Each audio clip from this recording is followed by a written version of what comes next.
আজকের যে ঘটনাটা ঘটেছে সে ঘটনাটা অত্যন্ত মর্মান্তিক, বেদনাদায়ক, বর্বরচিত এবং ভাষায় কিছু বলা যায় না।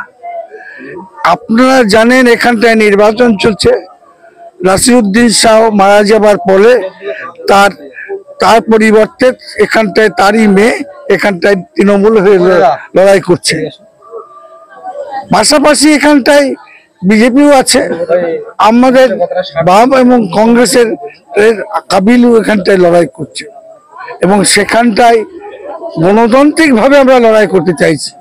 কিন্তু সারা পশ্চিম বাংলা জুড়ে যে তৃণমূলের বর্বরতা চলছে সেই তৃণমূলের বর্বরতার প্রতিচ্ছবি এখানে ঘটে গেল। আপনারা দেখেছেন তখন নির্বাচনের প্রাক্কালে এখানটার যিনি ব্লক সভাপতি এবং আলিফার যিনি ইলেকশন এজেন্ট, সেই ইলেকশন এজেন্ট এখানটায় চিৎকার করে করে বাজারে দাঁড়িয়ে বলেছিল যে যদি কোনো নির্বাচনে হেরফের হয় তাহলে 60 কোটি দেওয়া হবে। এইরকম বর্বরচিত ঔদ্ধত্যমূলক বক্তব্য তিনি রেখেছিলেন। তার পাশাপাশি আজকে যখন নির্বাচন চলছে, নির্বাচনে কাউন্টিং চলছে, কাউন্টিংয়ের 13 রাউন্ডের মাথায় তারা বিজয় উল্লাস করে অত্যন্ত পরিকল্পিতভাবে, যেহেতু এই বাড়ির বাবা বাইরে থাকেন পরিযায়ী শ্রমিক, মা থাকেন, মায়ের একটা তার মেয়ে এবং অন্যান্য যারা পরিবারের লোক আছেন তারা বামফ্রন্টকে সমর্থন করেন এবং এই নির্বাচনে বামফ্রন্ট যেহেতু কংগ্রেসকে সমর্থন করেছে সেই সুবাদে তারা কংগ্রেসকে সমর্থন করেছে।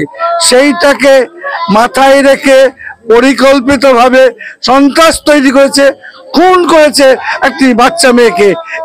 এর ভাষায় বলা যায় না।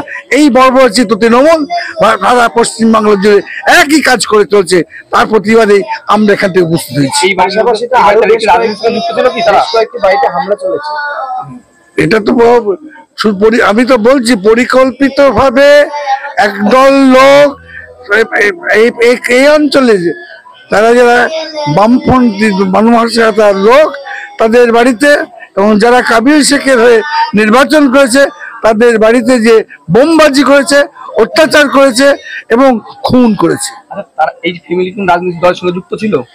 এরা বামপন্থী সমর্থন করে। তারা কি প্রচারে ভোটে বেরিয়েছিল? হ্যাঁ, এরা পরিবারের লোকেরা, ওর বাবা ওর তো বাইরে থাকে পরিযায়ী শ্রমিক, এবং এরা কাকা টাকা সবাই এই নির্বাচনে অংশগ্রহণ করেছিলেন। সেই ভোট চলাকালীন আগে বা পরে কোনো হুমকি ধমকি দেওয়া হয়েছিল এই পরিবারকে? এটা তো প্রথম থেকে শুরু থেকেই তো নির্বাচনের শুরু থেকে হুমকি দেওয়া হচ্ছে। তো আপনার নাম? আমার নাম অসীম শাহ, সভাপতি নদীয়া জেলা কংগ্রেস কমিটি।